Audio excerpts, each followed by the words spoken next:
YouTube, and welcome to the 12th tutorial of After Effects tutorial series. So today we're going to cover up more on 3D layers and more on how to work with 3D layers. So we are focusing on classical 3D layers because that is how we started. Then later on in the next lessons we'll cover up more about it. So let us just create a new composition right here, press OK, and you can see that this is a normal timeline.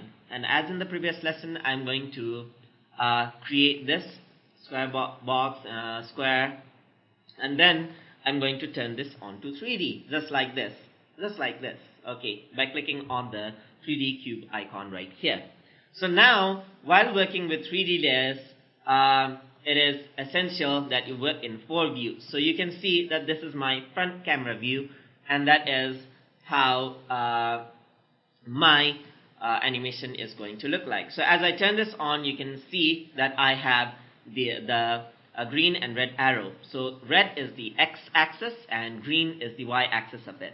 And this one is z-axis. So this is my front view. So I'm going to change this into 4 views, and as I do that, you can see that I can see these from the side. So imagine this shape as being paper. As like being a flat paper. So you actually have a flat paper in 3D space. So now what I can do is, you can see that this is the right view, this is the active camera view, this is the top view, and the front view. I have not made in a camera yet, so I can create a camera. We're not focusing that on this lesson. And we are focusing on Renderer Classic 3D. If it is not on Classic 3D, you can click on it and select Classic 3D, just press OK. Okay, now what we can do is we can move around the shapes. So I can move this around, and as I do that, you can see that it moves on the right pane as well, and it seems like it is enlarging in the active camera version. So if I were to move it to the front, you can see that it enlarges, and at the back it seems like it is resizing itself. But actually what is happening is the size of the shape is the same, only the position is moving. So we can see it from the transform menu right here. So we can change the position from here, there, increase it here, there, and so forth. So now I can do a lot of stuff with this. So now the main beauty of these is I can add in lights and shadows. So now you can see a lot of options over here. So let me just add in a shadow, and let's play around with the shadow a bit. So this is my active camera, so I can simply rotate this around to my likings, and so that I can play around with the lights a bit.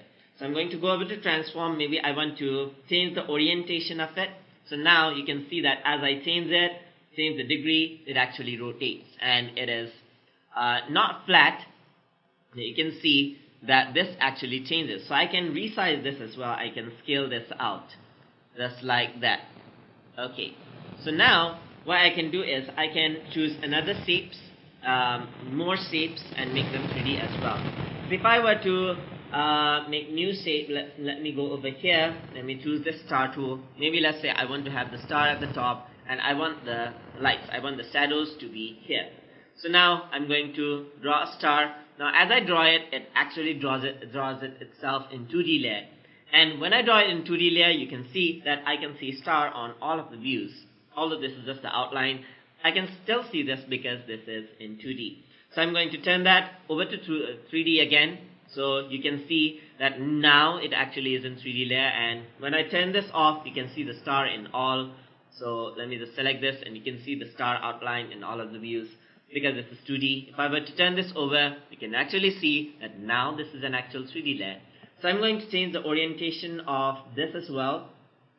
So let me change the orientation just like that, and you can see I can rotate this around and change the orientation of it. And this is my top view. So this actually ensures me that the star is right on the top of the shape. So I want to change the orientation a bit again, just like that. Okay, change the orientation, and you can see that the star is actually right on the top of the shape, just over here. So you can actually see that it is right on the top. So let me have lights over here, and let's see how it looks. And we're going to play around with lights a bit. Okay, I'm going to right click on new, click on light, Okay, so let me choose the color of the light. Let me just stick on to white for now. Let me choose intensity as 100. That's the small one. Fall off smooth. Cast shadows is on, and okay. So now as I do that, the light is there, and I want the light to be at the top itself. So let me just drag this around, maybe, right? Move it over here. Maybe I want it right at the top, so let me just drag it down so I can see it at the top view. I can also zoom out and maybe like move the lights off the screen itself, and I can still see that the light is here, so that is possible as well. So I just want to see it. I want it right at the top because I want to see the shadow. Maybe I want to pull this up a bit or down. Alright, let me pull it to this side, squeeze it up. Alright, so maybe I want more intensity to it just than this. So I want to right click on this, maybe double click on this, increase the intensity, and as I do that you can see that I can increase the brightness of it. Okay, so I can increase the radius as well, so it covers more of the area, as you can see over there. So now it does say cast shadows, but you do not actually see shadows because you need to accept shadows. So now this one, I'm going to go over here and go over to material options and enable cast shadows. Now you can see the shadows actually. So now for this, you don't have to select accept shadows. And if you do not select accept shadows, okay, you can see that if I turn off the accept shadows, you can see that now this actually makes it a less rendering time. I can even turn off accept light. So if I were to turn on accept light, you can see that you can see the gradient over here. If I were to turn off the accept light, it is just a flat shape, so it does not really accept light. So it actually depends what you want to do it. So you can make the light accepted by some of the objects and simply not by the other objects. So I'm going to go over to the other layer now. So this one over here, and here I can go over to material options. I can turn, okay, cast shadows is already off, but accept shadows is on, and accept light is on. If I were to turn this off, you can actually see that the light is actually quite flat. Now I know that the shadow has not disappeared because for that there's accept shadows has to be off as well. So these two actually work independently. So you can accept the shadows but still not accept the light. So that is pretty cool actually. So I'm going to accept both, and let's say I want to control the shadows a bit. Maybe I want to diffuse the shadows and so forth. So what I can do is I can simply go over to the light option right here, and then I can decrease the shadow darkness. As you see, I can actually control how the shadow looks like. So I can have a really soft shadow right here. I can also increase the shadow diffusion level. So as I do that, you can actually see that the shadow is blurred out, which looks more realistic in my taste. Alright, so now you can also go to the light type. Let's say choose a spotlight. That's a different type of light. So have a cone shaped light just like that. So what I can do is I can move this around, of course. This is the spotlight. That's the ambient light. That's a very flat kind of a light right there. So you just like have the intensity, and normally you don't use this. So you can go to the point light. That's the normal light.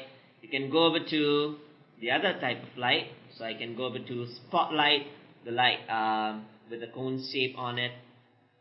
And there's the parallel light, which is the top down bottom light. It's also a type of flat line and usually gives a sunlight effect, but I'm going to stick to, let's say, point light right over here because that is the effect I want. Now I can increase the intensity from this area as well, and I can add in animations to it. So I'm going to have this one over here at the left, and let's say I'm going to duplicate the right. So I'm going to say Control D, and it has another light to it, so I can move this one on the right. So let me select light 2 and then move this to the right, and you can see double shadows just like that. Okay, so there's double shadows, and you can see that the rendering time is actually taking quite a long time. So what I can do is I can change the quality mode on to quarter so that the rendering is quite faster. So you can see that the rendering is quite faster now. This is just a preview render. Anyways, I want to change the colors of the light, so I want to double click on the light, maybe change the color onto something like yellow, and maybe I want to change the other light into something like blue. So this actually gives a much more dramatic effect and much more better effect. It actually looks good, isn't it? Alright, so now I can play around with it more as well. So I can add in a spotlight in between maybe. So what I can simply do is create a new spotlight or duplicate that, turn that into spotlight as well. So I'm going to create a new light just like that, and then I'm going to go over to, let's say, color. Let me choose a different color. So this is green, press OK. I'm going to go over to spotlight, press OK, and I got a spotlight right over there. And I can also adjust the radius of this. So I can go over here in the light. So I have light option as spot. Let me go for cone angle. Alright, so I can even reduce the angle just to focus a part of it, as I can see right here. So I want to change the position of the light. I want it to be more at the top. Alright, just like that. And I can choose the point of focus just like that. So I can move it to the star. Let's say I'm going to move it directly over the star, so it actually focuses on the star. Okay, now that is not quite right. I need to move this around quite a bit. Okay, and that does the trick. Okay, so now I need to increase the cone angle a bit so that it looks much more better. So maybe I want to increase the intensity as well so that it is actually better. So I can increase the intensity or decrease the intensity. Maybe decrease the intensity for other two lights later on. Or maybe for shadow darkness, increase it. Alright, so I can increase the shadow darkness if I want. Shadow diffusions, just like that. Maybe lower.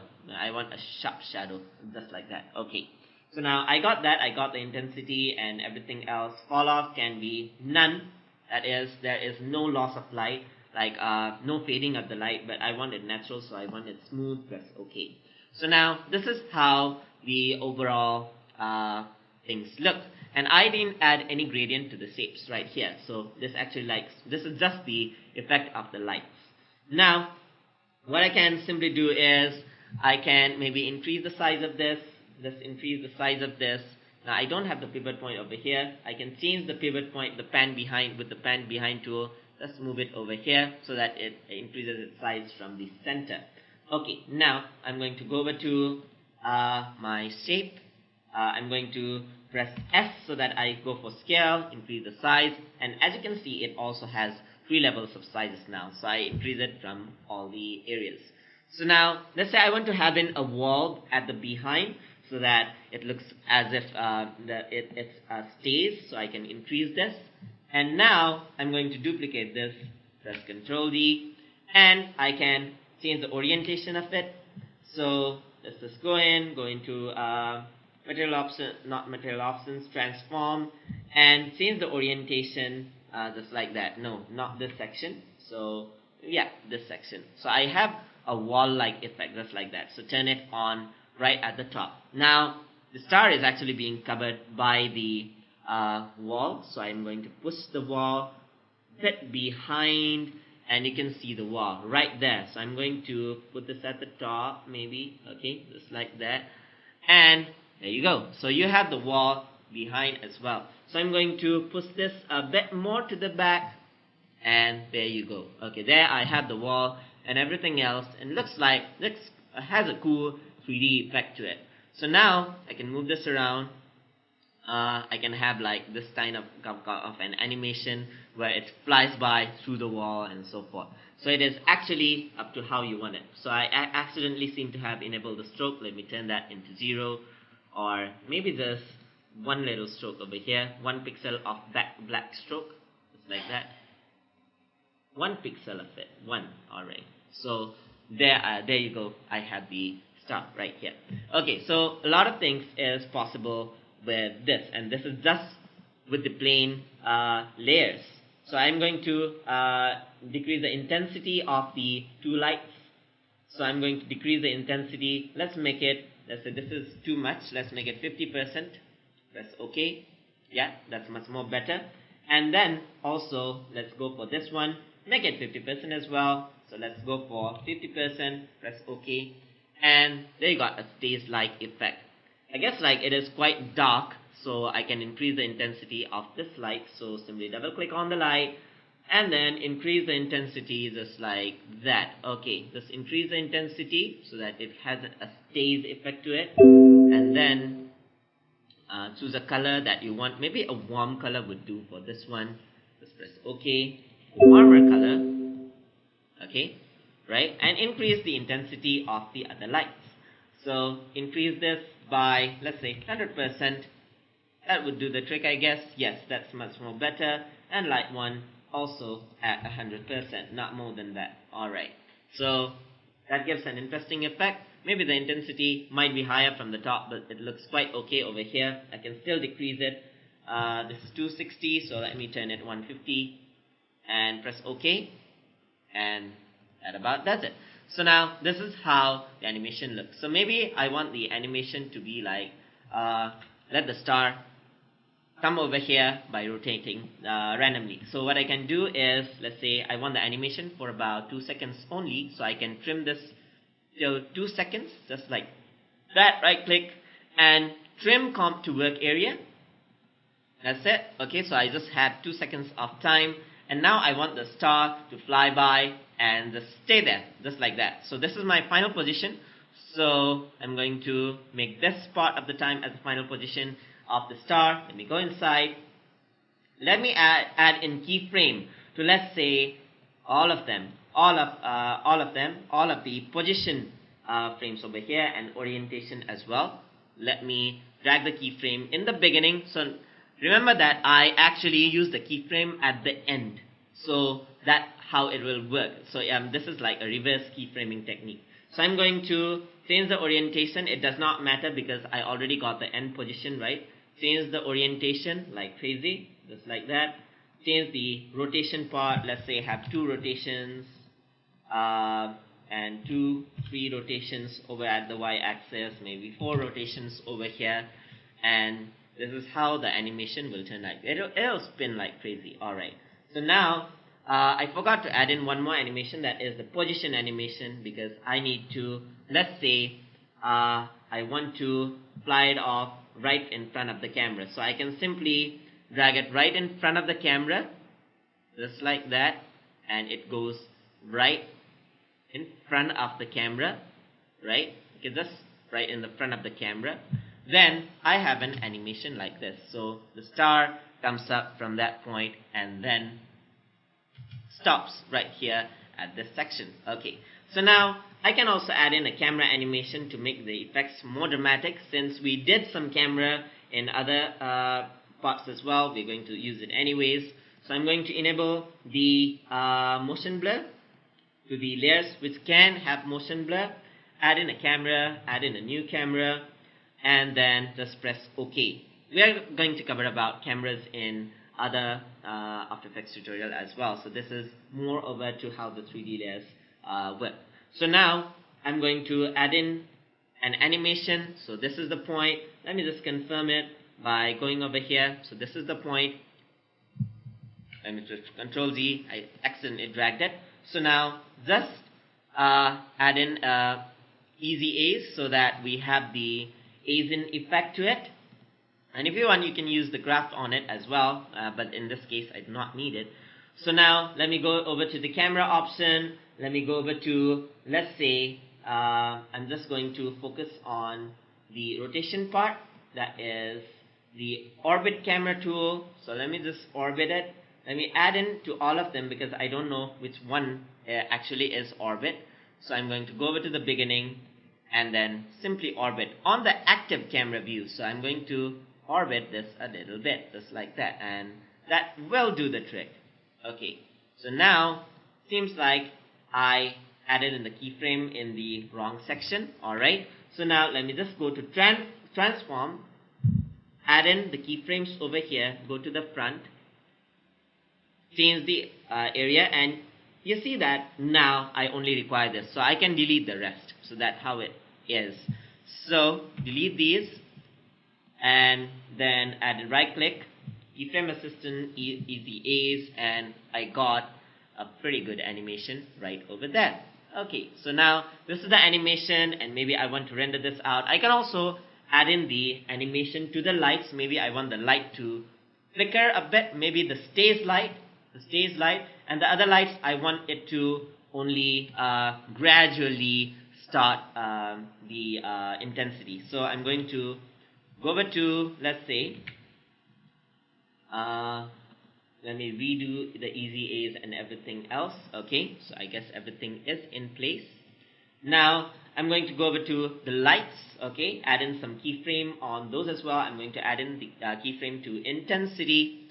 Let's say in the beginning it's totally dark. Okay, totally dark. Not minus. I don't want to go for minus. Just 0. That's okay. Minus will actually suck out the light of it, so that won't be really interesting. So right click on it, easy A's, that's it. Okay, now light 2. Okay, light 2. Go over to light options. Okay, intensity.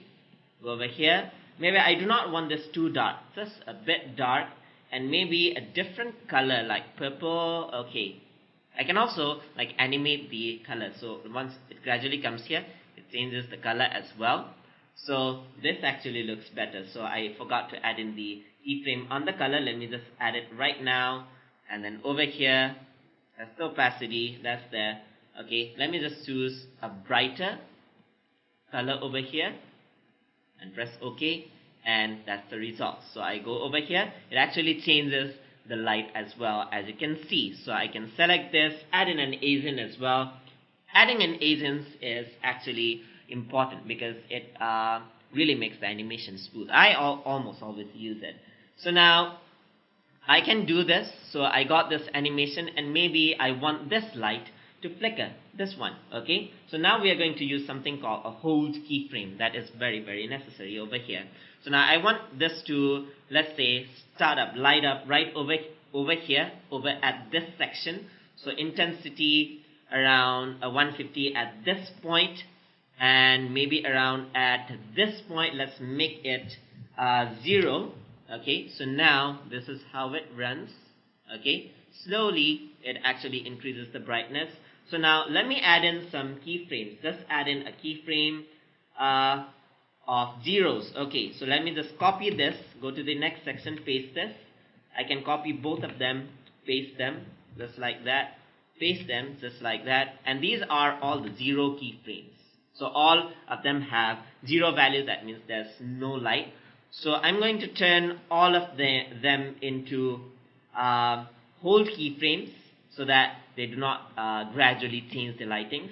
And I want other keyframe that has 100% intensity, and you can see the box is quite square-like shape. So now it does not have an animation but a flickering effect right there. Okay, so I'm going to add in these sections right here, and over here it's still dark.